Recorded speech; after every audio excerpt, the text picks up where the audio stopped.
they say, well, pornography addiction is never listed in the list of addictions, and it's natural and this and that. But it was my issue. I couldn't stop. I wanted to stop. To me, that's a problem.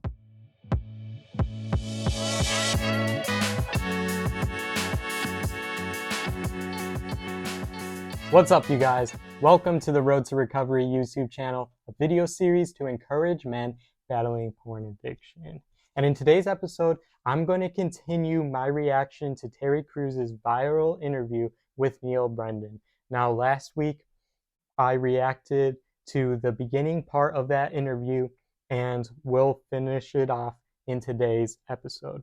So without further ado, let's get into it.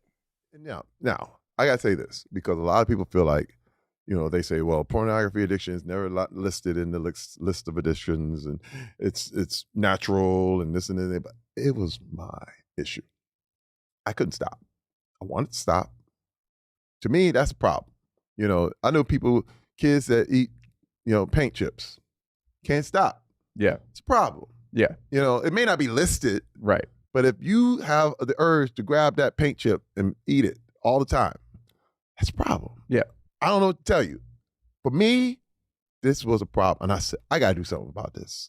And I went to a rehab center, like for sex addiction, for pornography and the whole thing. Is where all these famous people went. And this thing, I was very successful.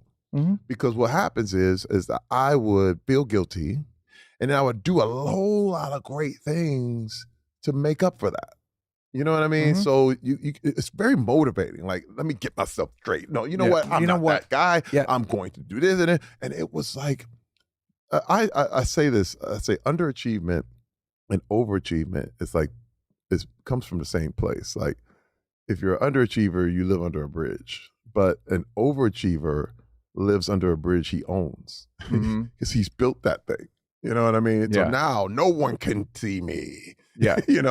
But the point is, you got to come out of freaking bridge. You got to. All right. So here we see the importance of owning your porn addiction and not really caring the labels that other people might put on it.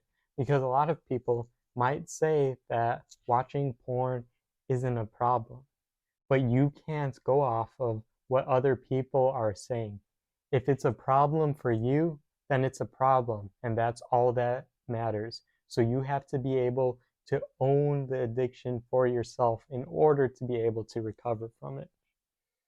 Bridge. You got to come out. You got to just be you. And I was never me. I was always an image and this and that, and then it all fell. Like, the image was even to my wife. She didn't even know who I was.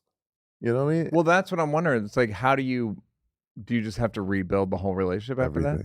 Everything. But you're still mostly you. I mean, like, she likes you. Right.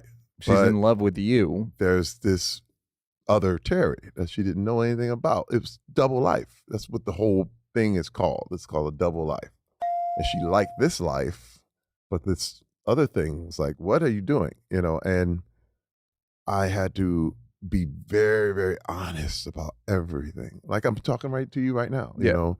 And this took a while. I mean, to a point where I could now just talk about my own, because now I'm one person. I can talk about these things. But when you're a double, you're like, oh no, well, what's going to be? Everybody's going to find out. All right. So after recovering from porn addiction, you have to rebuild your marriage. You have to start over. And I like to reference a quote from Dr. John Deloney from Ramsey Solutions, and he likes to use the analogy of the Twin Towers. And when these towers collapsed, the construction workers didn't try to take all the remains and use that to rebuild the towers. No, they cleared the site and started over. And that's what you have to do with your marriage when healing from porn addiction. You have to start over. This is going to take time, and this is going to take a lot of effort, but you will be able to build something new. All right, so let's continue. Again, I don't think anything should be outlawed. I'm not a guy who's saying, okay, ban this, ban that. I'll tell you that right now. But I just think that you just need to tell people what it could do. Mm-hmm. Porn will never tell you about itself. Like, I mean, I get texts now of porn. You know, people, and they're texting my 18-year-old son, you know, boop, boop, boop. You know, it's people like, hey, good time tonight. I'm like, I don't know this person. My wife is like, who's texting you a good time tonight? I'm like, I don't know. I'm getting spammed porn because they know that if you get the look and you want to look, and then people just get into it and they're hoping. First of all, I don't know any person who discovered porn at 18. Right.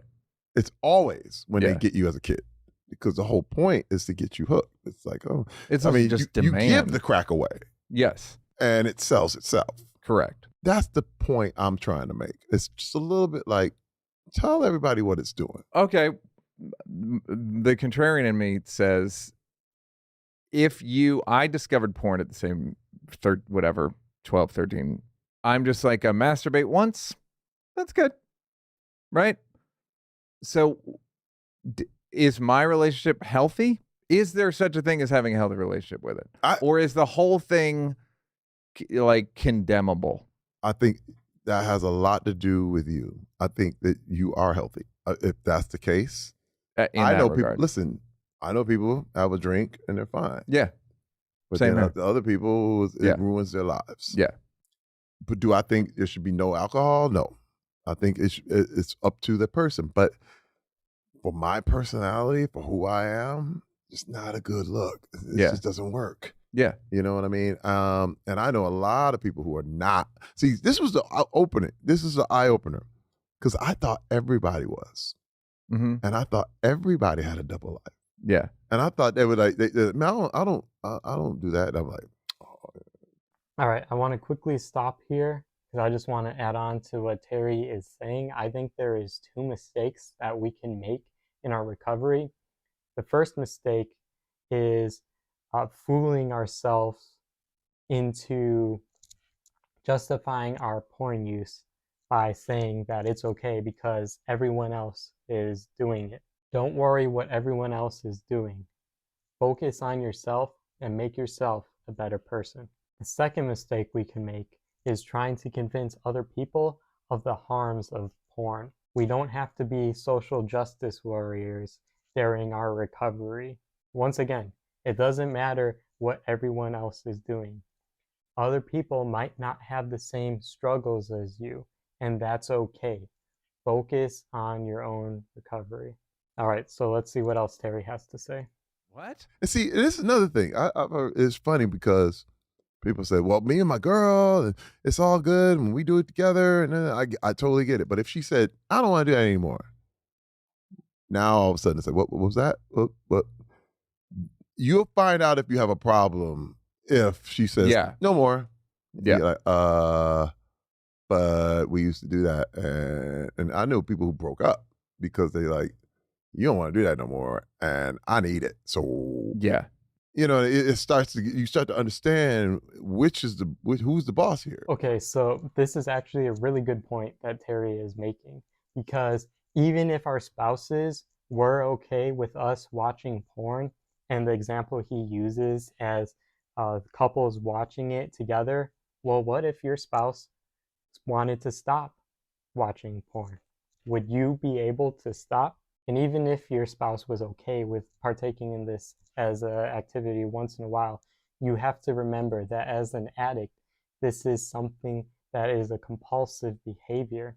So it's something that'll go from just you and your spouse doing together to you wanting more and more.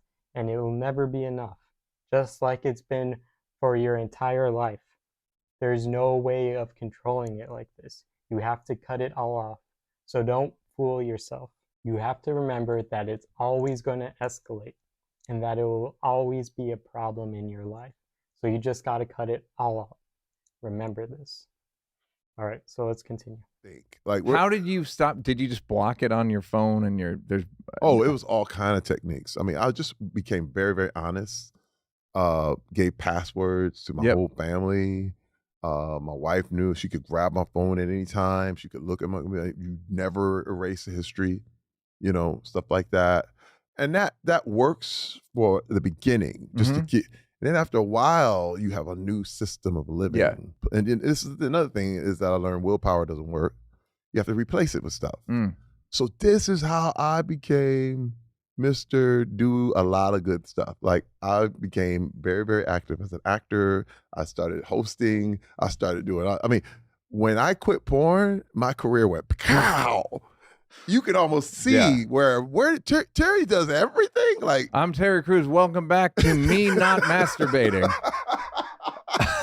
That's a great theme show. That's a great theme for a game all show. Of your jobs. Terry Crews not masturbating. I always say, you know why Robert Downey Jr. is so good? You're watching a man not do cocaine. Yes. He plays Iron Man. Yep. What he's really playing is Robert Downey Jr. not doing cocaine. Dude, and it makes you good. Yeah. You get focused. Dude, I had 4 or 5 jobs. I was creating stuff. I was whittling on the side. I was making yarn. I was doing all kind of crocheting and working and painting and acting and hosting. Yeah. And I was like, okay, that's one day. Day one. Yeah. And I'm going, shit. It blew my mind. Yeah. But I was also wasting a lot of time. Yeah. You know what I mean? When you think, all of a sudden you get something started and 2-3 hours of porn, and then I'll finish that later. I was writing. I got movies I wrote, shows I wrote. I was just, and I said, I like it here. Yeah. I like it here. I feel productive. I'm doing good things, and it's good stuff. And I don't feel guilty. What year was that? Oh my God. This was back in, my wife and I, it was 2010. Great. All right. So this is a great conclusion to this interview because we see how important it is to have a recovery plan.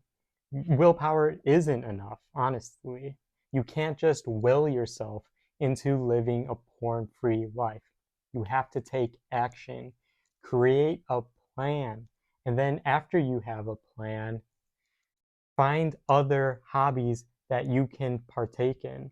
Okay, so this plan that you have, that is the action that you're going to take.